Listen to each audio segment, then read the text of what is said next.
Hello, everyone. Before we start, just a little housekeeping reminder.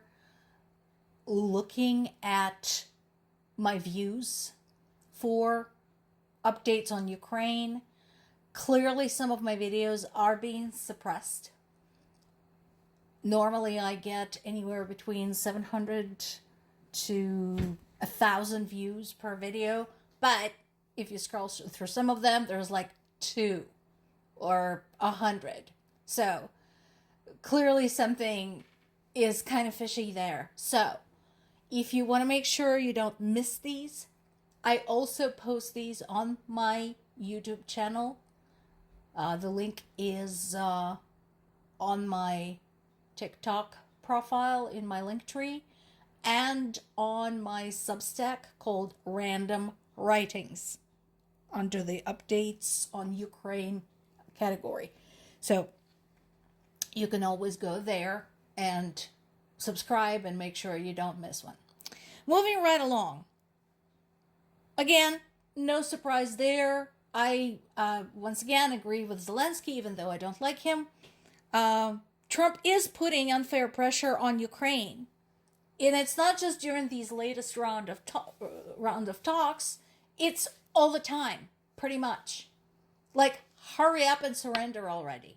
Basically, that has been the message.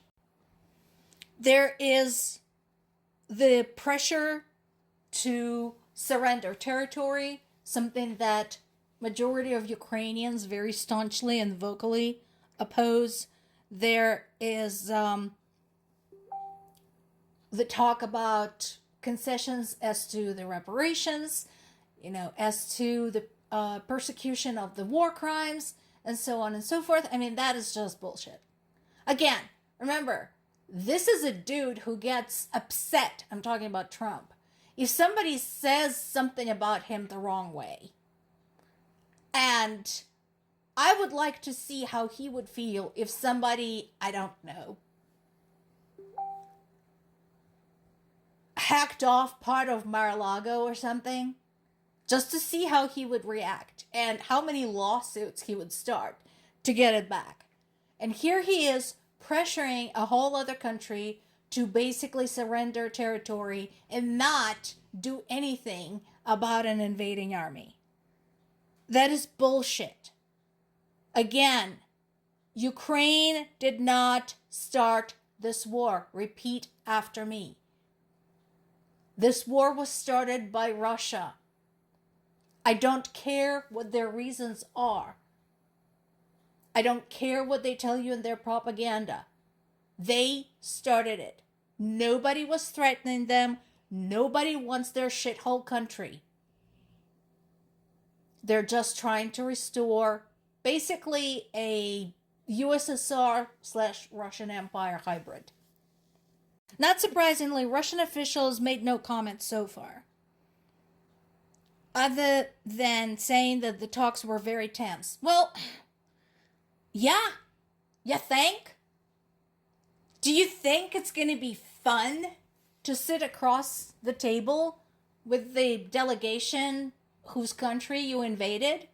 What did you expect? Fun and games? Honestly, if that is upsetting to them, there's a way to avoid having any future conversation, and that is to get the fuck out of Ukraine. Just saying. If you find this stressful, that is an awesome stress prevention measure. End this war, get the fuck out.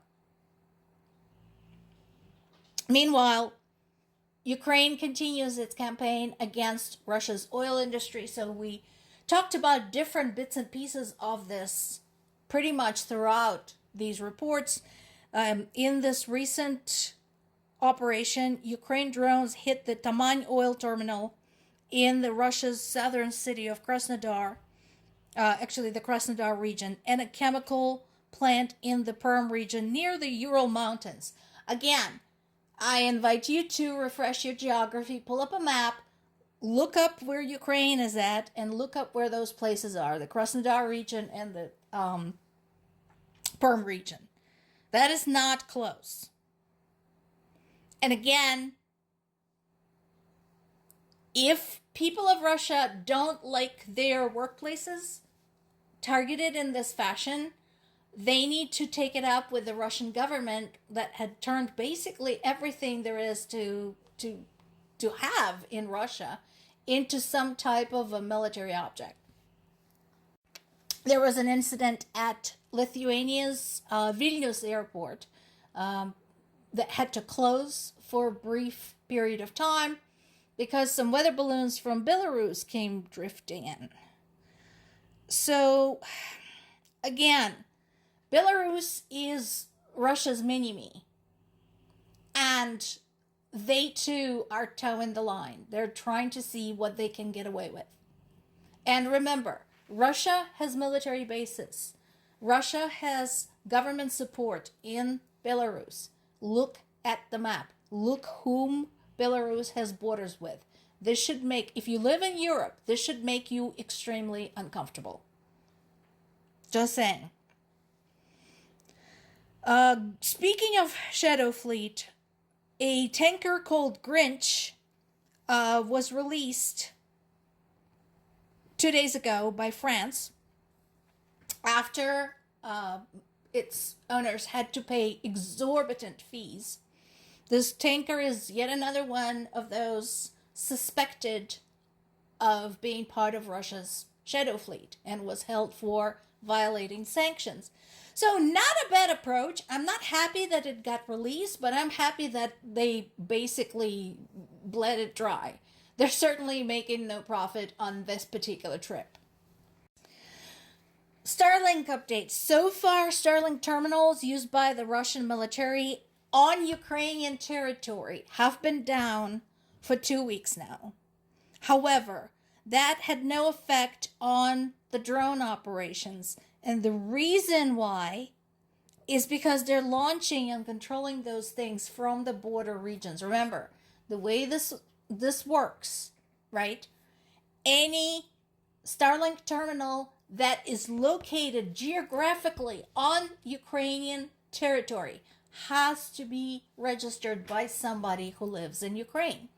However, if you're launching those things from border regions like Kursk, like Bryansk, like Rostov, then they're registered in Russia. They're registered on Russian territory. So yeah, that is not an issue. Mostly, the Starlink situation is causing problems for the troops on the ground, which is fine. We'll take it. And Russia basically continues to threaten its neighbors, in this particular case, Sweden. So no surprise there. And again, guys, up to you. Ukraine can't defend you, Sweden. It's busy. Sweden, Finland, Lithuania, Latvia, Poland, Estonia. Get it together. A report came out about now over 1,000 Kenyans enlisted to fight in Russia's invasion of Ukraine. And again, my question remains to the government of Kenya. Are you okay with that? You know they were lured there under false pretenses and chances are had no idea what they were signing. Are you okay for your people to be used by Russians as cannon fodder? This last piece is a heads up. There is now a new documentary called Traces, in which 7 Ukrainian women tell their story about being subject to sexual assault by Russian military during the invasion of Ukraine. I think that would resonate with women here in the United States for the obvious reasons, what we're going through right now. So look this up on Euronews for the full story and video. People need to see this. More to come.